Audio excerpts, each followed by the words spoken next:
सभी उपासना पद्धतियों में एक ही बात कही गई थी,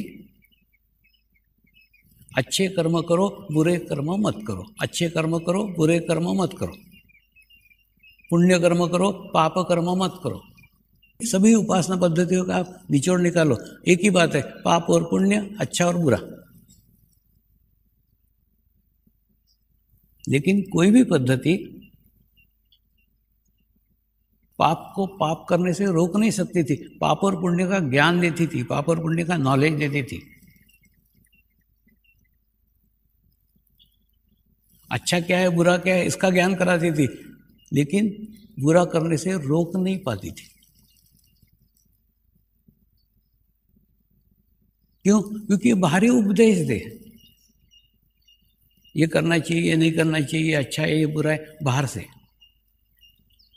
उद्देश्य अच्छा था, ये उपदेश सुन करके लोगों में सुधार आए, लोगों में चेंज आए।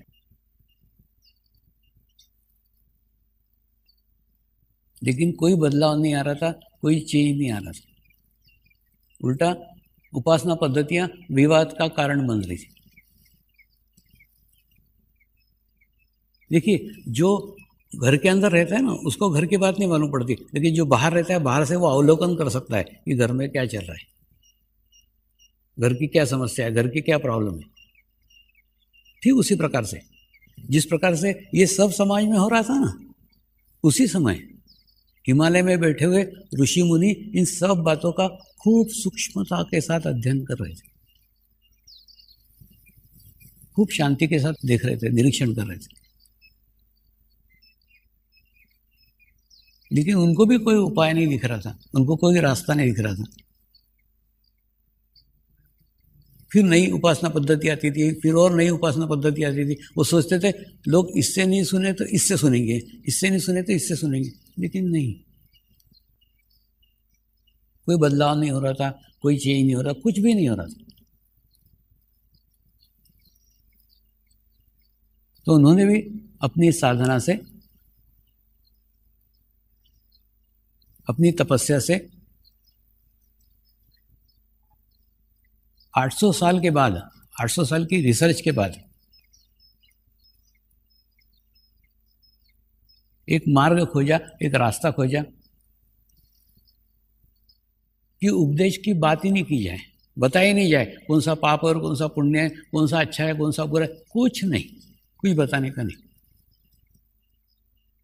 क्योंकि बता करके भी कहाँ सुधर रहे हैं, कुछ चेंज नहीं आ रहा है, कोई बदलाव नहीं आ रहा है। और दूसरा, सबका उद्देश्य मनुष्य के भीतर के आत्म तत्व को जागरूक करना था, वो तो हो नहीं रहा है। तो इन्होंने दूसरा मार्ग चुना, सीधा अनुभूति का मार्ग।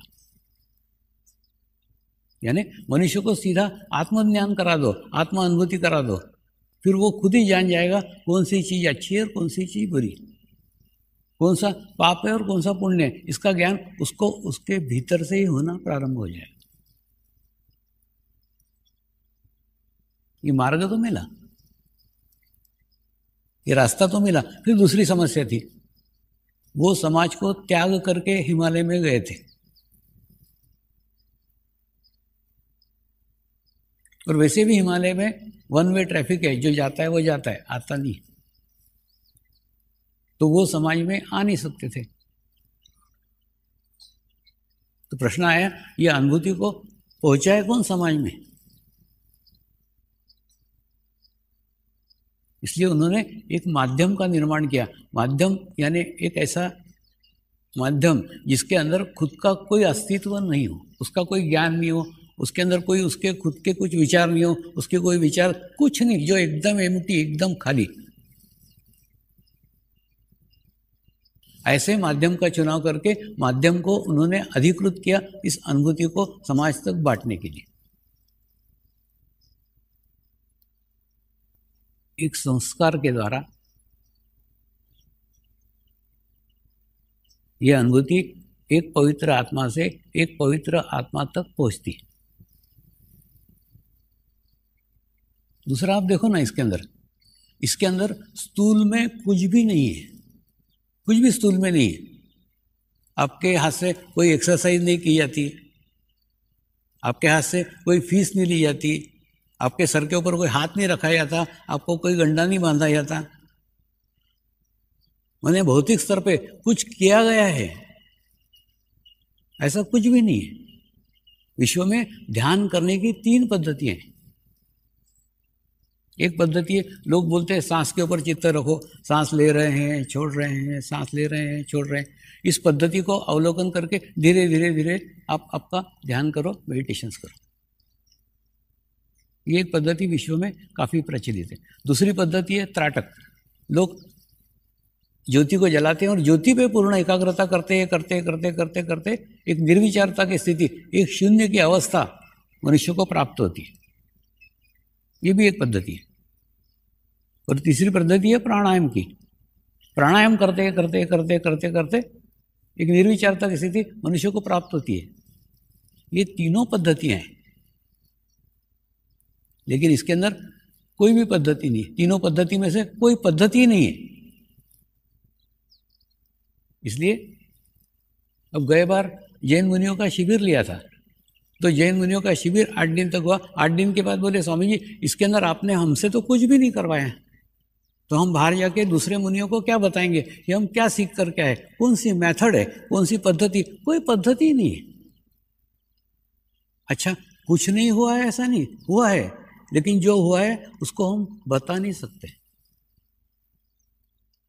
किसी को समझा नहीं सकते। क्या हुआ है पता नहीं, लेकिन हमारे में हुआ है, हमारे में चेंज आया है, हमारे में बदलाव हुआ है। लेकिन जो बदलाव हुआ है उसका वर्णन नहीं किया जा सकता, उसको समझाया नहीं सकता, केवल अनुभव किया जा सकता है। तो आप भी सोचो ना, इसके अंदर प्रगति, इसके अंदर प्रोग्रेस कैसे हो सकती है? पहली बात, स्थूल में इसके अंदर प्रोग्रेस होगी नहीं, स्थूल में इसका कोई रोल ही नहीं है। आपके अहंकार को, आपके ईगो को कुछ जगह मिले, ऐसा कुछ भी आपको करने को नहीं मिलता है कि मैंने इतनी फीस भर के ये सीखा, नहीं, मैंने ये एक्सरसाइज करके सीखा, नहीं, मैंने प्राणायाम करके सीखा, नहीं, मैंने एकाग्रता करके सीखा, नहीं, मैंने त्राटक करके सीखा, नहीं, मैंने कुछ किया है। इस मैं को कुछ जगह मिले, ऐसी कुछ भी जगह इसके अंदर नहीं है। यानी जो कुछ प्रगति होगी वो शरीर से होने वाली नहीं है। दूसरा है, इसके अंदर अकेले को कभी कुछ भी मिला हुआ नहीं है। जो कुछ मिला है वो आपको सामूहिकता में मिला है, कलेक्टिविटी मिला है। आपके घर पे आकर के माध्यम ने आपको कुछ अनुभव कराया नहीं, अनुभूति कराई नहीं। जो कुछ अनुभूतियां हुई, जो कुछ अनुभव हुआ है, वो आपको सामूहिकता के अंदर हुआ है, कलेक्टिविटी के अंदर हुआ है। यानी 2 बातें ध्यान रखने की, एक तो जो कुछ मिला है वो सूक्ष्म अवस्था में मिला है, स्थूल में कुछ नहीं मिला। दूसरा, जो कुछ मिला है वो अकेले में कुछ नहीं मिला, सामूहिकता में मिला है, कलेक्टिविटी में मिला है। तो अगर आपको इस मार्ग में प्रगति करनी की है, इस रास्ते से आगे चलना है, तो इन दोनों बातों को पकड़ के ही चलना पड़ेगा। दूसरा, सभी उपासना पद्धति में पाप और पुण्य, अच्छे कर्म, बुरे कर्म, इसी पे जोर दिया गया है। तो आज ये कर्म के चक्रों को भी आज थोड़ा समझ लो। कोई भी मनुष्य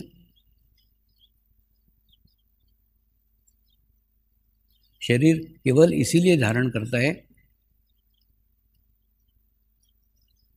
कि पूर्व जन्म में किए गए कर्मों को वो भोग सके, क्योंकि जो स्थूल में ग्रहण किया है वो स्थूल में ही चुकाना पड़ेगा। और नया जन्म लेने के बाद पूर्व जन्म के कर्म भोगता है। अगर अच्छा किया है अच्छा भोगता है, बुरा किया है बुरा भोगता है। लेकिन वो भोगने के समयावधि में उसके ही नए जन्म में और कुछ नए कर्म खड़े हो जाते हैं। यानी पूर्व जन्म के कर्म तो खत्म होते हैं, लेकिन और फिर नए कर्म खड़े हो जाते हैं, और वही कर्म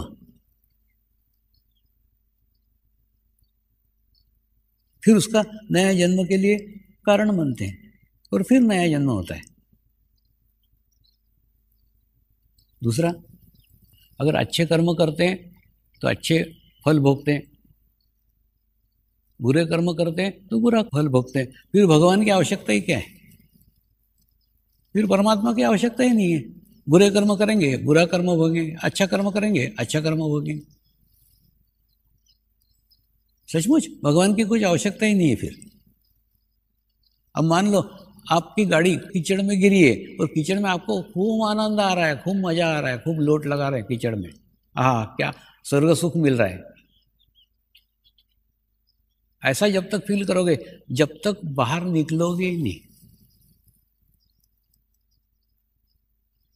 लेकिन जब आप कीचड़ में लोट लगा रहे हो, उस समय आकाश में स्वच्छंद एखादा पक्षी उड़ते हुए देखते हो,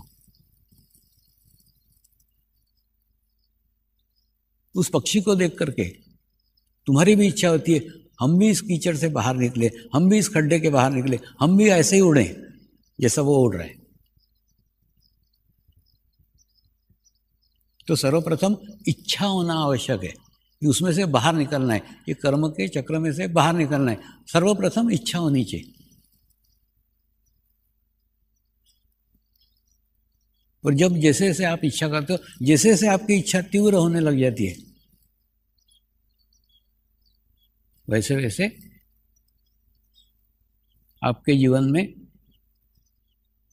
किसी जीवंत माध्यम का आगमन होता है। और जीवंत आगमन होने के बाद क्या घटना घटित होती है? घटना ये घटित होती है, वो केवल आपको आकर के जगाता है। होता है कि नहीं? जैसे बच्चा माँ को बोलता है, माँ तू सुबह मुझे 4 बजे जगा दे, बाद में पढ़ाई वढ़ाई सब मैं कर लूँगा। इसे मुझसे जगना नहीं होता, तो जगा दे 4 बजे। बस यही की ये घटना है। उसका काम कुछ नहीं है, वो सिर्फ आपको जगा देता है। जगा देता है यानी आपको याद दिलाता है कि आप देह में हो, लेकिन आप देह नहीं हो।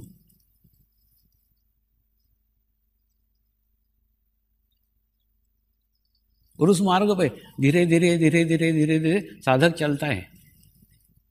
एक तो जैसे ही आत्म साक्षात्कार मिलता है, जैसे ही आत्म अनुभूति मिलती है, तो माध्यम उसके इस जन्म के सारे बुरे कर्म नष्ट करता है। नष्ट करता है तभी आत्म साक्षात्कार मिल सकता है, यानी बुरे कर्म रहे नहीं। अच्छा, उसके बाद में जो पूर्व जन्म के कर्म है वो आपको भोगना ही पड़ेंगे, लेकिन आप सामूहिकता में भोगोगे, कलेक्टिविटी में भोगोगे, तो उसकी चुभन आपको पता नहीं चलेगी, और सामूहिकता में वो कर्म भी समाप्त हो जाएंगे। एक, उसके बाद में आप ध्यान करते करते आपके आसपास एक आभामंडल बन जाएगा, आपके आसपास एक ओरा बन जाएगा,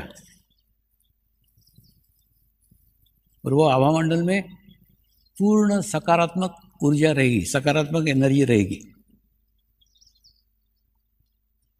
तो आपके पास नकारात्मक एनर्जी होगी नहीं, मतलब आपसे बुरे कर्म फिर होंगे ही नहीं। करोगे नहीं, होंगे ही नहीं, आपसे नहीं होंगे। तो जीवन के पहले के कर्म आत्म साक्षात्कार में समाप्त हो गए। पूर्व जन्म के कर्म आपने भोग लिए, अब बुरे कर्म आपसे हो नहीं रहे, और जो अच्छे कर्म कर रहे हो वो भी आप गुरु कृपा में हो रहा है, ये भाव रख रहे हो। गुरु कृपा यानी सामूहिकता, कलेक्टिविटी। आप सामूहिकता में उसको श्रेय दे रहे हो, यानी अपने आपके साथ उसको बांध नहीं रहो, मैंने किया नहीं कर रहे हो। तो एक मुक्त अवस्था आपको आपके जीवन में ऐसी आएगी जब आपके पास कुछ भी करने के लिए बाकी नहीं रहेगा। ना आपके पास कोई अच्छे कर्म है, ना आपके पास में कोई बुरे कर्म है, कुछ भी नहीं, एकदम अकाउंट नील, शून्य की अवस्था। किसी के प्रति कोई गुस्सा नहीं है, कोई लालच नहीं है, पूर्ण समाधान, पूर्ण सेटिस्फेक्शन। कोई रीजन नहीं है जिस रीजन के कारण आपको नया जन्म लेना पड़े। सब सारे कारण समाप्त हो गए, शून्य हो गए।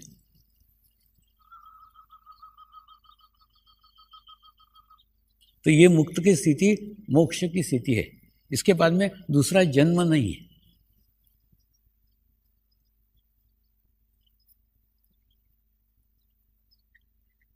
तो कर्म के चक्र में से अगर बाहर ना निकलना हो तो कोई प्रश्न ही नहीं।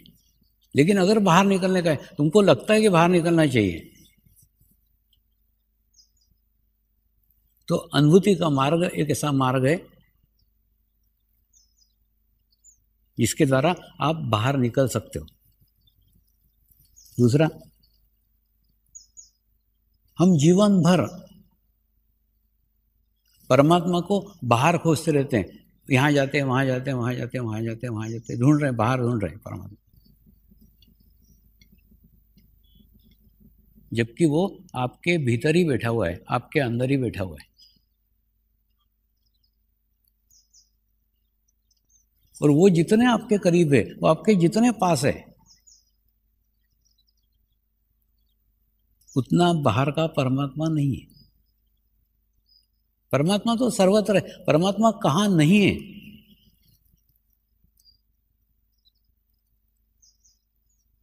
लेकिन जो परमात्मा का स्वरूप आपके अंदर है, आपके भीतर है, वो आपके सबसे करीब है, सबसे पास है। आप उसको छोड़ करके बाहर के परमात्मा को खोजते फिरते।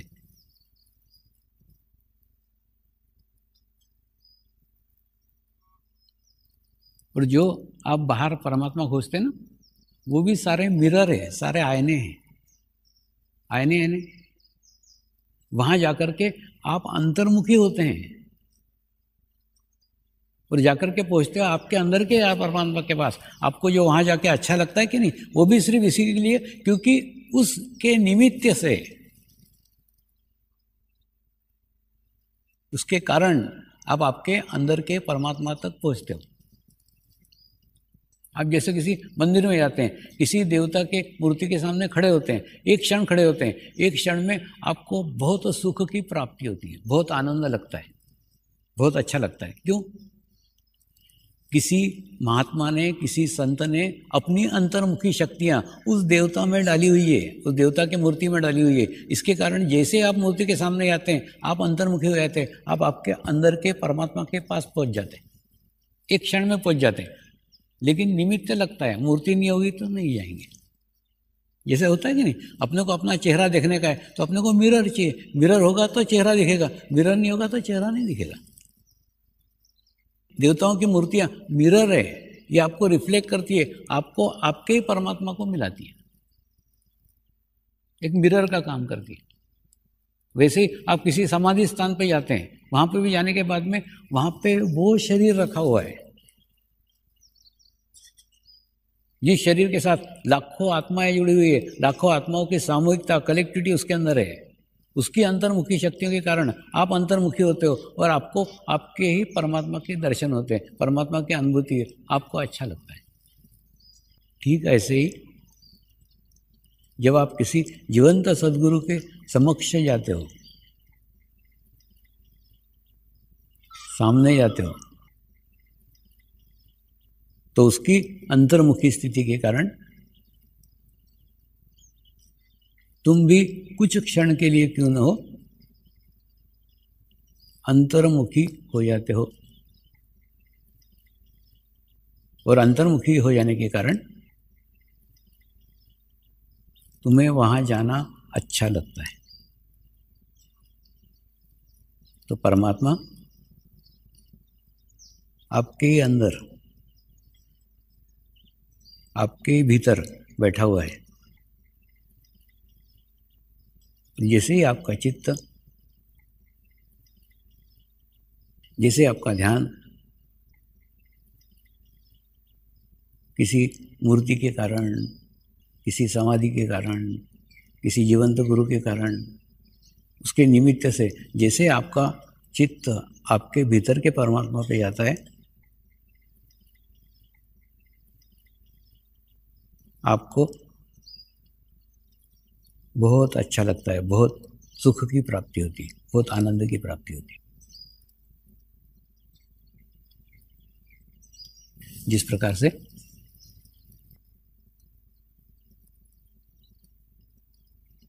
हम परमात्मा को बाहर खोजते हैं, बिल्कुल ठीक इसी प्रकार से।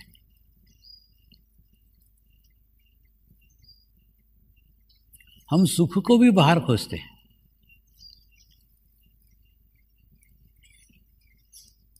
सुख को बाहर खोजते हैं हम। मेरे पत्नी से मुझे सुख मिलेगा, मेरे लड़के से मेरे को सुख मिलेगा, मेरी लड़की से मेरे को सुख मिलेगा, मेरे पोते से मेरे को सुख मिलेगा। यानी आप सुख के लिए दूसरे के ऊपर डिपेंड हो।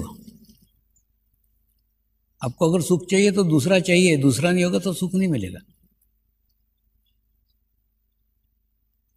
तो जिस प्रकार परमात्मा आपके भीतर है, वैसा सुख भी आपके भीतर है, आपके ही अंदर है।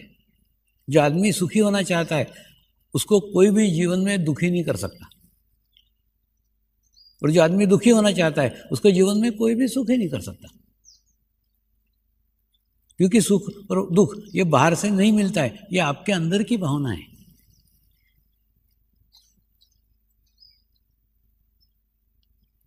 आप ध्यान करो, मेडिटेशंस करो, तो आपको आपके आत्म सुख की अनुभूति होगी।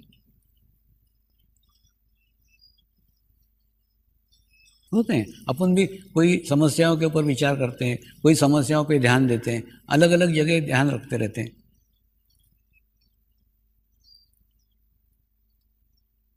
हमारा भी चित्त तो बटा रहता है, नहीं होता ऐसा नहीं। अब मैं मेरा ही अनुभव बताता हूँ। अभी इस गहन ध्यान अनुष्ठान में मुझे आत्म सुख की अनुभूति हुई। और कई बार क्या होता है ना, अपने को अपना नहीं समझता जब तक अपने को कोई उसका एहसास नहीं करा दे, अपने को उसका अनुभव नहीं करा दे।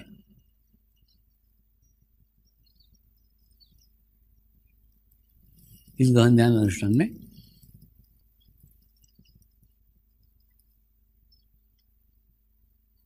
एक दिन मुझे ही मेरे आत्मा के दर्शन हो गए। कुछ नहीं, ध्यान में जैसे आंखें बंद भी हो, सामने एकदम बड़ा लाइट आ जाए तो बराबर आंखों में पता चलता है कि प्रकाश आया है।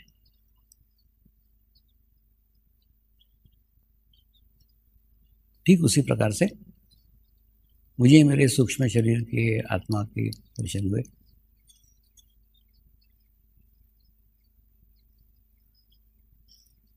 उसने अनुभव कराया, जीवन में तेरा कोई कार्य अब बाकी नहीं रहा।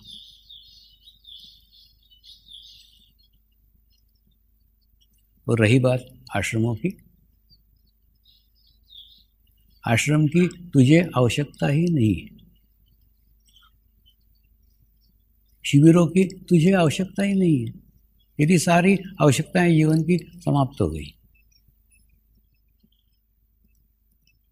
और अब साधकों की स्थिति होगी तो उस जगह के आश्रम डेवलप होंगे, नई स्थिति होगी नहीं होंगे। आवश्यकताएं साधकों को है।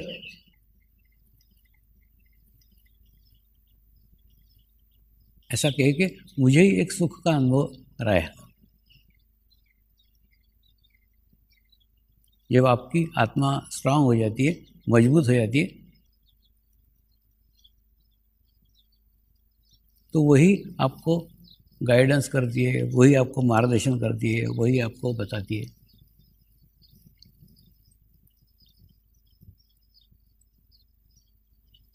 ऐसा ही एक अनुभव त्रिकाल ज्ञानी का अर्थ समझ में आया। बचपन में नानी ऋषि मुनियों की कहानियाँ बताती थी, वो त्रिकाल ज्ञानी है, यानी वो पूर्व में क्या हुआ वो भी जानते हैं, आज भी क्या हुआ वो भी जानते हैं, कल भी क्या होगा वो भी जानते हैं।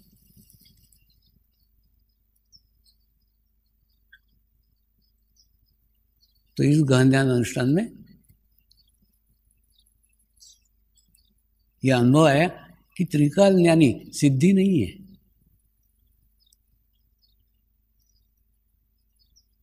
अगर आप कोई ऐसे कार्य करते हैं जो कार्य करने से आपकी आत्मा प्रसन्न हो जाए, आपकी आत्मा खुश हो जाए, तो वो आत्मा सशक्त हो जाएगी। और सशक्त होने के बाद में आपका चित्त भी सशक्त हो जाएगा। और सशक्त चित्त कहीं पे भी कभी भी किसी भी क्षण जा सकता है।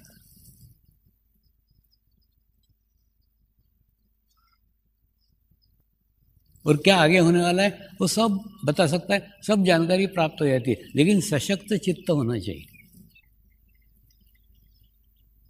आज से ही 20 साल पहले राम भाई मुझे मिले थे और राम भाई को मैंने एक पत्र लिखा था, और ये जो अभी हुआ है ना इतना फैलाड़ा, ये सब होगा, ये सब उनको लिख के 20 साल पहले बता दिया था, ऐसा सब होने वाला है।